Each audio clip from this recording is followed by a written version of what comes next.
Hey everybody, we are going to do the September 16th daily Bible reading. We're going to be starting out in Isaiah 23 verse 1. The burden against Tyre. Wail, you ships of Tarshish, for it is laid waste, so that there is no house, no harbor. From the land of Cyprus it is revealed to them. Be still, you inhabitants of the coastland, you merchants of Sidon, whom those who cross the sea have filled, and on great waters the grain of Shihor. The harvest of the river is her revenue, and she is a marketplace for the nations. Be ashamed, O Sidon, for the sea has spoken, the strength of the sea, saying, I do not labor, nor bring forth children, neither do I rear young men, nor bring up virgins. When the report reaches Egypt, they also will be in agony at the report of Tyre. Tyre, a Phoenician seaport, on the Mediterranean Sea, located about 35 miles north of Mount Carmel and 28 miles west of Mount Hermon. Tyre supplied lumber for King Solomon's temple and sailors for his navy. Laid waste. Tyre was under siege 5 times between this prophecy and 332 BC. Only the last of these attacks in 332 BC by Alexander the Great completely leveled and subdued the city. Ezekiel prophesied this destruction in Ezekiel 26:3 through 27:36. Verse 6. Cross over to Tarshish. Wail, you inhabitants of the coastland. Is this your joyous city, whose antiquity is from ancient days, whose feet carried her far off to dwell? Who has taken this counsel against Tyre, the crowning city, whose merchants are princes, whose traders are the honorable of the earth? The Lord of hosts has proposed it, to bring to dishonor the pride of all glory, to bring into contempt all the honorable of the earth. Overflow through your land like the river, O daughter of Tarshish. There is no more strength.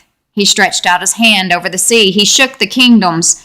The Lord has given a commandment against Canaan to destroy its strongholds. And he said, you will rejoice no more, O you oppressed virgin daughter of Sidon. Arise, cross over to Cyprus. There also you will have no rest. Behold, the land of the Chaldeans.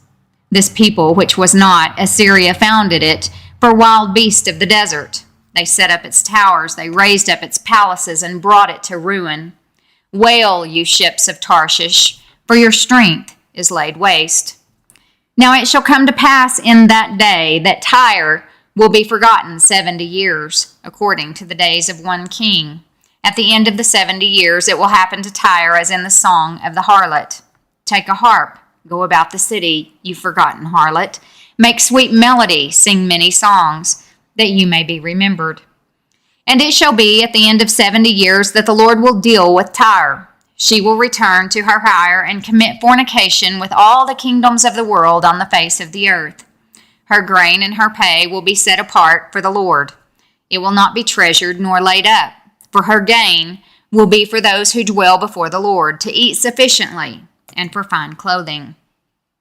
Behold, the Lord makes the earth empty and makes it waste, distorts its surface, and scatters abroad its inhabitants.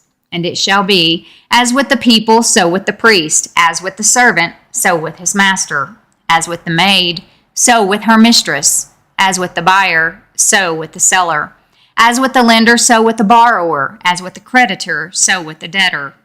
The land shall be entirely emptied and utterly plundered, for the Lord has spoken this word. The earth mourns and fades away. The world languishes and fades away. The haughty people of the earth languish. The earth is also defiled under its inhabitants, because they have transgressed the laws, changed the ordinance, broken the everlasting covenant. Therefore the curse has devoured the earth, and those who dwell in it are desolate. Therefore the inhabitants of the earth are burned, and few men are left. The new wine fails, the vine languishes, all the merry-hearted sigh.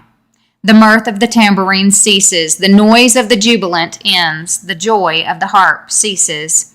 They shall not drink wine with a song. Strong drink is bitter to those who drink it. The city of confusion is broken down. Every house is shut up so that none may go in. There is a cry for wine in the streets. All joy is darkened. The mirth of the land is gone. in the city desolation is left, and the gate is stricken with destruction. When it shall be thus in the midst of the land among the people, it shall be like the shaking of an olive tree, like the gleaning of grapes when the vintage is done. They shall lift up their voice, they shall sing for the majesty of the Lord. They shall cry aloud from the sea. Therefore glorify the Lord in the dawning light. The name of the Lord God of Israel in the coastlands of the sea. From the ends of the earth we have heard songs, glory to the righteous. But I said, I am ruined, ruined. Woe to me! The treacherous dealers have dealt treacherously. Indeed, the treacherous dealers have dealt very treacherously. Fear and the pit and the snare are upon you, O inhabitant of the earth. And it shall be that he who flees from the noise of the fear shall fall into the pit, and he who comes up from the midst of the pit shall be caught in the snare. For the windows from on high are open, and the foundations of the earth are shaken. The earth is violently broken, the earth is split open, the earth is shaken exceedingly. The earth shall reel to and fro like a drunkard, and shall totter like a hut. Its transgression shall be heavy upon it, and it will fall and not rise again. It shall come to pass in that day that the Lord will punish on high the host of exalted ones, and on the earth the kings of the earth. They will be gathered together as prisoners are gathered in the pit, and will be shut up in the prison. After many days they will be punished. Then the moon will be disgraced, and the sun ashamed. For the Lord of hosts will reign on Mount Zion and in Jerusalem, and before his elders gloriously. Windows from on high. In Noah's day God judged with a flood. He will judge again from heaven, but not with a flood. Foundations of the earth. Unparalleled earthquakes will mark the future visitation during and after the fulfillment of Daniel's 70-week prophecy. Moon disgraced, sun ashamed. In the eternal state, after Christ's millennial reign, the glory of the Lord and of the Lamb will replace the sun and moon as sources of light. Reign in Jerusalem. In Revelation 11:15 through 17 and 19:6 and 16, John confirmed this clear prophecy of Messiah's future earthly reign in Jerusalem. Psalm 107, 10 through 22. Those who sat in darkness and in the shadow of death, bound in affliction and irons, because they rebelled against the words of God and despised the counsel of the Most High. Therefore he brought down their heart with labor. They fell down, and there was none to help. Then they cried out to the Lord in their trouble, and he saved them out of their distress. He brought them out of darkness and the shadow of death, and broke their chains in pieces. Oh, that men would give thanks to the Lord for his goodness, and for his wonderful works to the children of men. For he has broken the gates of bronze, and cut the bars of iron in two. Fools, because of their transgression, and because of their iniquities, were afflicted. Their soul abhorred all manner of food, and they drew near to the gates of death. Then they cried out to the Lord in their trouble, and he saved them out of their distress.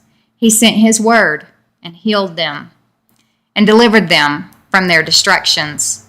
Oh, that men would give thanks to the Lord for his goodness, and for his wonderful works to the children of men. Let them sacrifice the sacrifices of thanksgiving, and declare his works with rejoicing.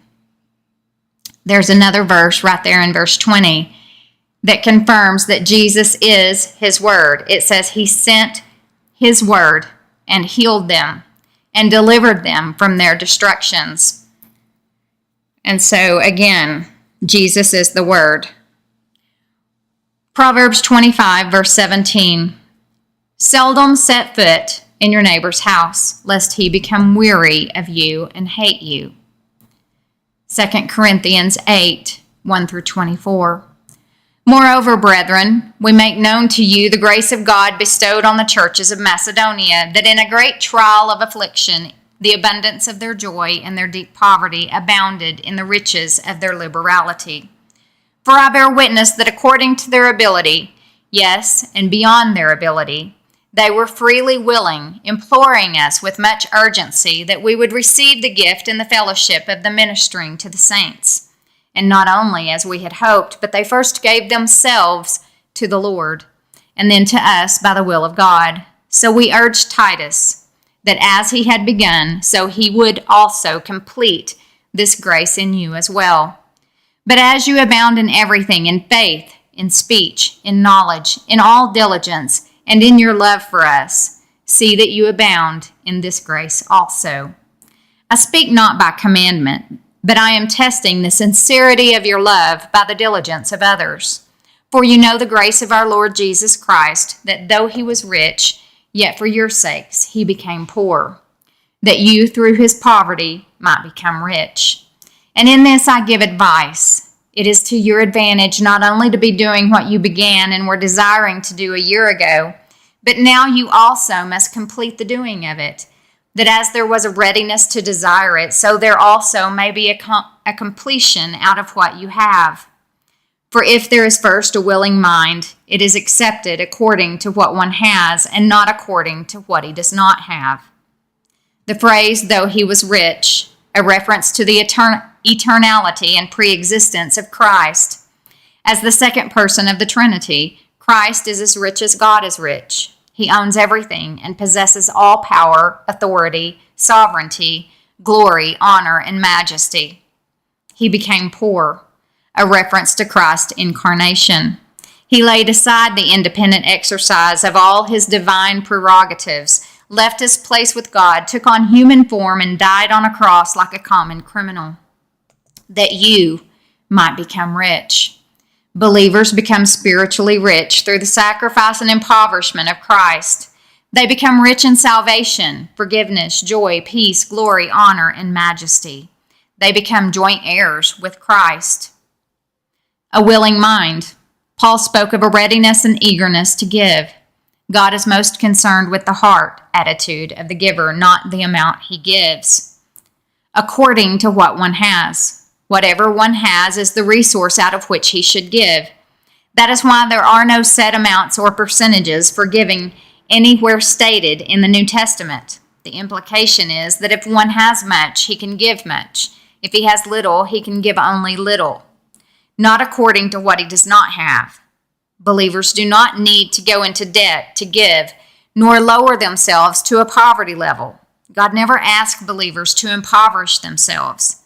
The Macedonians received a special blessing of grace from God to give the way they did. Verse 13, for I do not mean that others should be eased and you burdened, but by an equality, that now at this time your abundance may supply their lack, that their abundance also may supply your lack, that there may be equality, as it is written, he who gathered much had nothing left over, and he who gathered little had no lack. But thanks be to God who puts the same earnest care for you into the heart of Titus. For he not only accepted the exhortation, but being more diligent, he went to you of his own accord. And we have sent with him the brother whose praise is in the gospel throughout all the churches.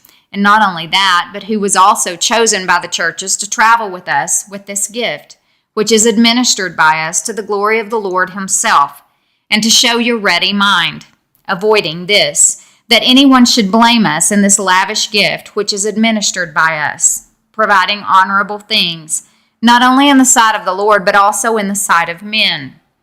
And we have sent with them our brother, whom we have often proved diligent in many things, but now much more diligent, because of the great confidence which we have in you.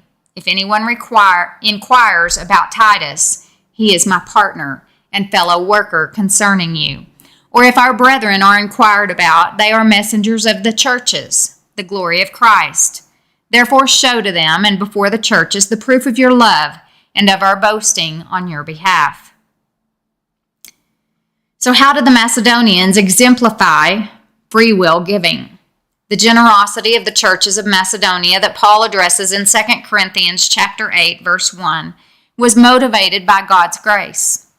Paul did not merely commend those churches for a noble human work, but instead gave the credit to God for what he did through them. Paul's reference was to the churches at Philippi, Thessalonica, and Berea.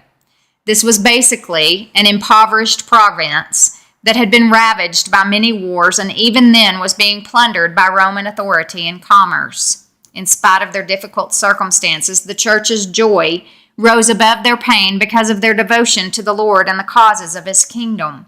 It was through the abundance of their joy that it was given despite their deep poverty.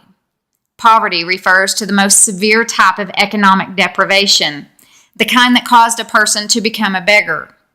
Riches of their liberality. The Greek word for liberality can be translated generosity or sincerity. It is the opposite of duplicity or being double-minded. The Macedonian believers were rich in their single-minded, selfless generosity to God and to others. In verse 3, Paul highlighted 3 elements of the Macedonians' giving, which summed up the concept of free will giving. 1, according to their ability. Giving is proportionate. God sets no fixed amount or percentage and expects his people to give based on what they have. Beyond their ability, giving is sacrificial. God's people are to give according to what they have, yet it must be in proportions that are sacrificial.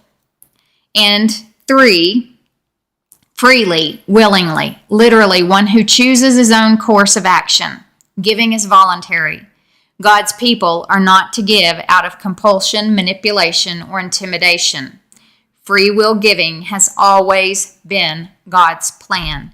Free will giving is not to be confused with tithing, which related to the national taxation system of Israel and is paralleled in the New Testament and the present by paying taxes. That concludes the September 16th Daily Bible Reading. Thanks for joining.